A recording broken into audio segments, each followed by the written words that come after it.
Salam and welcome. Thank you for joining me in part number 20 in this Ansari series. We're listening to the fabulous lecture by Dr. Maulana Fazl Rahman Ansari Rahmatullah Alayhi in 1972 to a multicultural audience, and the matters he's talking about are relevant in the 70s as they are relevant today in the global scene. Let's listen to today's episode. Alhamdulillah.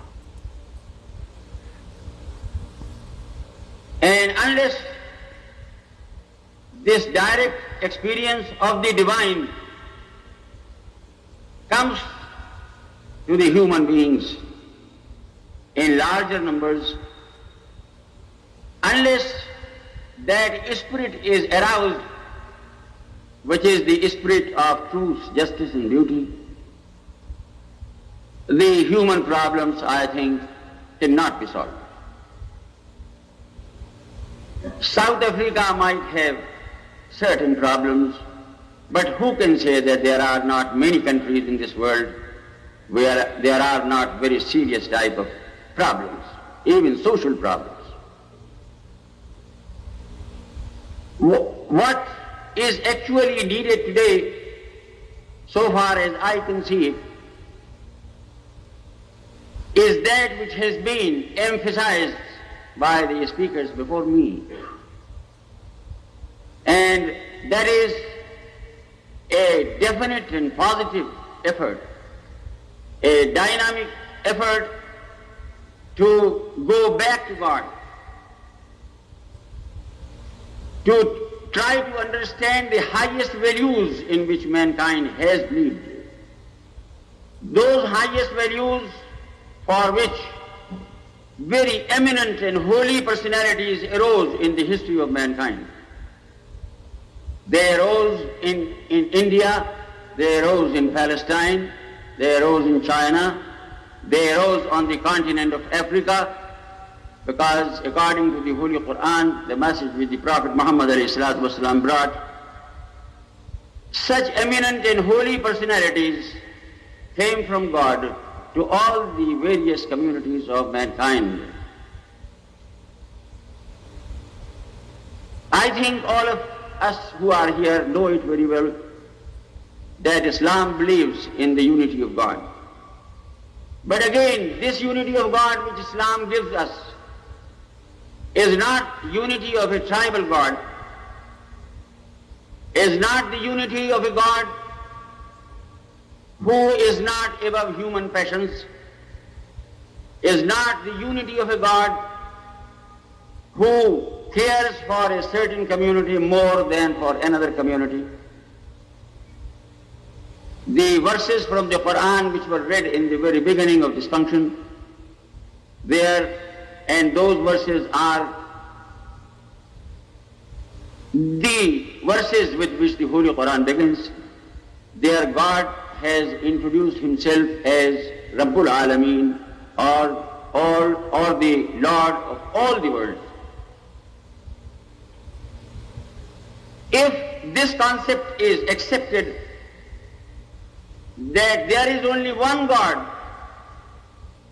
and He is the creator of this entire universe, He is the ruler and the king of this entire universe, it is He who has brought into being everything which is to be found in this world, it is He who has made every human being, then alone human beings can cherish the real ideal of human brotherhood, that all human beings are one family.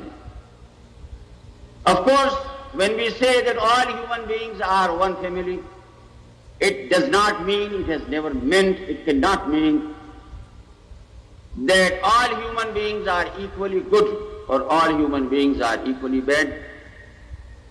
But this point is something which Islam has emphasized very vehemently and emphatically, that even as Muslims, and I am talking here to the Muslims, as Muslims, they have got to deal with all human beings primarily in their capacity as human beings. And about humanity itself, the Holy Quran has laid down the law, وَلَقَدْ كَرَّمْنَا بَنِي آدَمَ. God has made every human being because of his humanity an honorable being. And on this principle, the Quran further preaches that all human beings, as human beings, are born free and equal. But this freedom and this equality which is there is a potential freedom and a potential equality. This freedom can be withdrawn and is withdrawn under every law if the human being does not behave properly as a human being. This equality vanishes if every human being does not try to behave and does not try to equip himself with that dignity which alone can ensure that equality. Otherwise, these words might remain words. It is in the very nature of human beings that they would always try to respect any merits which are found in another human being. Consequently, the law should be and the endeavor should be that all human beings should try to excel one another in goodness. All human beings should try to see good in other human beings, and the spirit of hatred, the spirit of contempt for others, and the spirit of jealousy or any other spirit of that type should be kept aside, and a person should try that he should prove to others through his own behavior and through his own achievements that he is worthy of honor.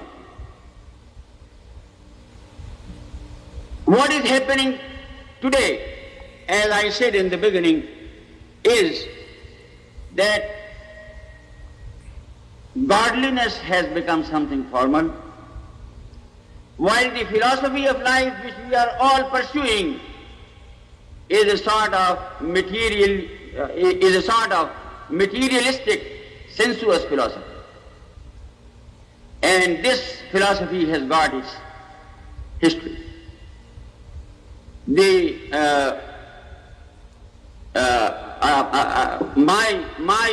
friend Mr. Adam spoke about Nietzsche, and he also spoke about Freud. Nietzsche was the product of his age, and Freud was more so a real product of his age. But how things happened in this world, in this connection, if we try to find out, we will find that this type of revolt against religion arose because of the mistakes from the side of those who said that they were the protagonists of religion. Revolt always comes when there is injustice.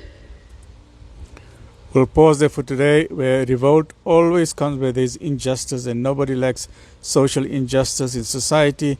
And that's when systems like communism and various types of social orders came up. But they also had problems. There's a problem with capitalism, there's a problem with socialism, there's a problem with communism, whereas Islam gives the best model, which is a hybrid model between capitalism and socialism, which is known as philanthropic capitalism.